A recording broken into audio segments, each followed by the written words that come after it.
Buenas tardes, mi nombre es Esmeralda Robles y voy a hablarles de el tema de árboles y grafos. Comenzamos con la definición de árboles.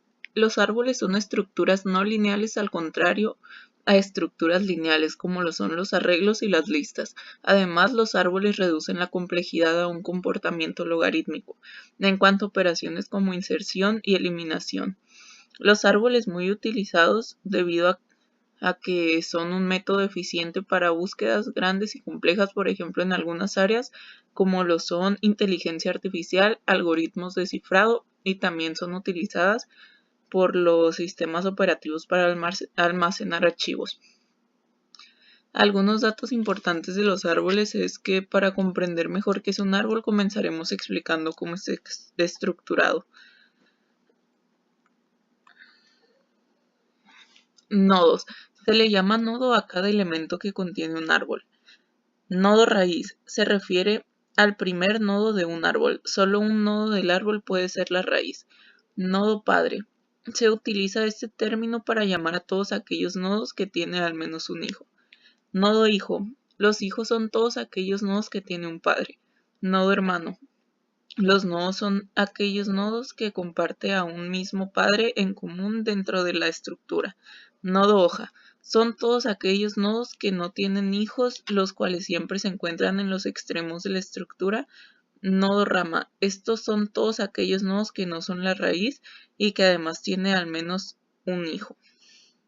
Aquí se puede notar, allí explica gráficamente los nodos padre e hijos y hermanos. Formas tradicionales de representar un árbol binario en memoria. Hay dos formas tradicionales de representar un árbol binario en memoria. Por medio de datos tipo punteros, también conocidos como variables dinámicas o listas, o por medio de arreglos. Sin embargo, la más utilizada es la primera, puesto que es la más natural para tratar este tipo de estructuras. Los nodos del árbol binario serán representados como registros que contendrán como mínimo 3 campos. En un campo se almacenará la información del nodo, los dos restantes se utilizarán para apuntar al subárbol izquierdo y derecho del subárbol en cuestión. Cada nodo se representará gráficamente de la siguiente manera, que viene siendo estos tres: izquierdo, derecho y dentro. Árboles generales. Un árbol general es o bien vacío o bien tiene dos componentes: un nodo raíz que contiene un elemento y un conjunto de 0 o más subárboles hijos. Aquí se muestra un ejemplo de árboles generales que viene siendo la A, su raíz. Estos vendrían siendo sus subárboles hijos, junto con sus demás hijos. Árboles binarios.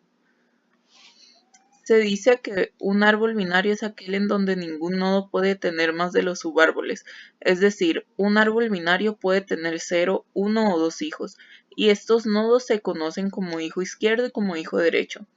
La figura muestra ejemplos de árboles binarios. Se debe recordar que un árbol binario no puede tener más de 2 subárboles. Esto se puede representar de manera recursiva, donde cada nodo es el nodo raíz de su propio subárbol y tiene hijos, los subárboles derecho e izquierdo. Recorrido de un árbol. Recorrer el árbol no es otra cosa más que visitar o consultar los datos almacenados dentro del mismo. Para esto es necesario visitar los nodos. En los árboles solo el primer nodo, raíz, es conocido, pero no se conoce quién viene a continuación. Para recorrer un árbol existen dos secuencias: recorrido en profundidad y recorrido en anchura. En el recorrido en profundidad, todos los descendientes de un hijo se procesan o visitan antes del siguiente hijo. En el recorrido en anchura, cada nivel se procesa horizontalmente totalmente antes de comenzar el siguiente nivel. Los tres tipos de secuencia de recorrido en profundidad se conocen como en orden: en inorden, preorden, preorder y postorder, postorder. A continuación se resumen los recorridos antes mencionados y se muestra un ejemplo en C.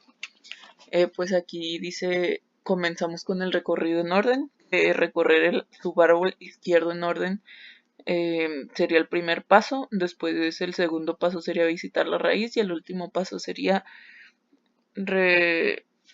recuperar el subárbol derecho en orden. Viene un ejemplo en C y pasamos al recorrido en posorden. Recorrer el subárbol izquierdo en posorden sería el primer paso. El segundo paso sería recorrer el subárbol derecho en posorden, terminando al visitar la raíz. También en el preorden se recorre de la siguiente manera: raíz, subárbol izquierdo y subárbol derecho. O sea, comenzamos por la raíz, seguimos con el subárbol izquierdo y subárbol derecho. Árboles balanceados. Se considera que un árbol binario está balanceado cuando todos sus niveles, excepto el último, están integrados a la máxima capacidad de nodos. Existen diferentes propuestas para balancear los árboles y cada una de ellas repercute en la eficiencia de las operaciones de inserción y eliminación de los nodos. La más común es la técnica de árboles ABL. Árboles ABL. Es un árbol de búsqueda binario que trata de mantenerlo lo más balanceado posible conforme se realizan operaciones de inserción y eliminación. Fueron propuestos en 1962 por los matemáticos rusos Adelson, Belsky y Landis, de donde surge su nombre.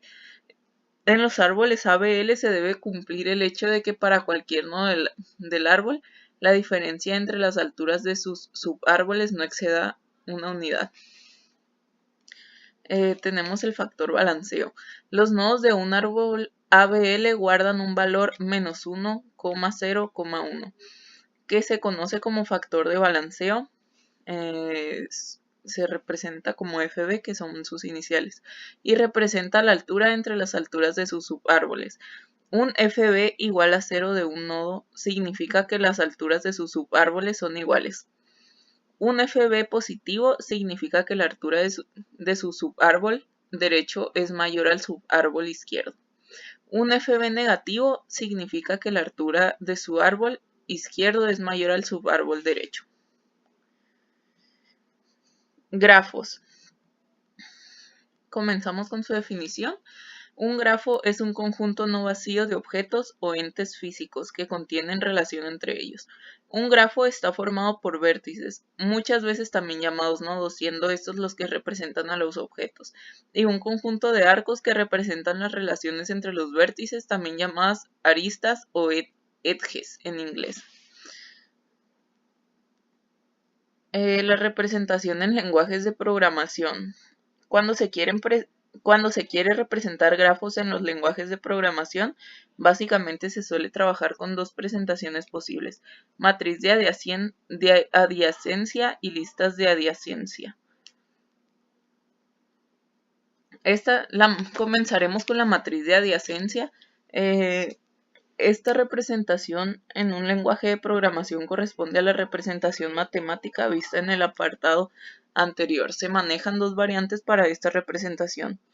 Matriz de adyacencia de enteros, que sería la constante, declarar que es entera n, es igual a lo que se muestra ahí. En esta representación, si a es una variable de tipo grafo, se tiene a y por j es igual a 0 si no existe a, tal que a es igual a i, j. Y de nuevo a y por j es igual a p si existen p aristas entre los vértices i y j. Matriz de adyacencia de booleanos. Si el grafo G no es un multígrafo, o sea, existe a lo sumo una arista entre cada par de vértices, es posible usar la representación anterior con p igual a 1 si existe a tal que a es igual a u como v. Sin embargo, puede resultar más cómodo utilizar booleanos en lugar de ceros y unos de la siguiente forma: a y j es igual a true y a y j es igual a false.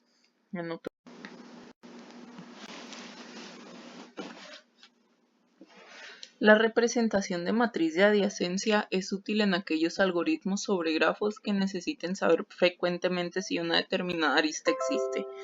Sin embargo, Sin embargo, en grafos con pocas aristas hay mala utilización de la memoria, ya que se destinan muchas celdas en memoria con valor 0 representando aristas que no existen en el grafo. Observar que para los grafos vistos, que no son dirigidos, hay información redundante en la matriz, pues tenemos el mismo dato en la celda I,J y en J,I. Decimos que un grafo es dirigido cuando las aristas del mismo tienen un sentido asociado, en cuyo caso se representa a las aristas mediante pares ordenados, en vez de mediante conjuntos a nivel de la definición matemática de grafo. El siguiente método sería las listas de adyacencia. Aquí hay un ejemplo de matriz de adyacencia. Así es como queda el grafo y su tabla. Comenzamos con listas de adyacencia. Esta representación consiste en un arreglo de n posiciones, una por cada vértice, desde el cual se apunta a listas de adyacencia. Una lista de adyacencia para un determinado vértice I consiste en una lista conteniendo los identificadores de los vértices que son adyacentes al vértice I. Esta representación es de utilidad cuando el grafo cuenta con pocas aristas o cuando no interesa saber con mucha frecuencia si una determinada arista existe, ya que consume memoria solamente para representar aquellas aristas que efectivamente existen en el grafo. Ahí se muestra a continuación un ejemplo en C. En un grafo no dirigido tenemos nuevamente información redundante en las listas de adyacencia. Por ejemplo, para representar la arista 1,2 tendremos que en la lista de adyacencia correspondiente al vértice 1 hay un nodo con el valor 2. A su vez, en la lista de adyacencia corresponde el vértice 2. Hay un nodo con el valor 1. Comenzamos con los grafos dirigidos.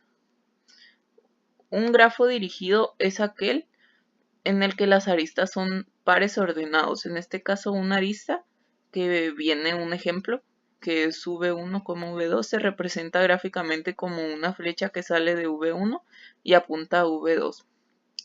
Por ejemplo, sea G es igual a V, A con V es igual a, B, C, D. Y A es igual a, y aparecen aquí todas las respuestas. A continuación se muestra la representación gráfica de G, que vendría siendo este grafo, que viene siendo un grafo dirigido. En el caso de los grafos dirigidos podemos ver que el conjunto de aristas es una relación sobre el conjunto de vértices. Continuamos con los grafos no dirigidos.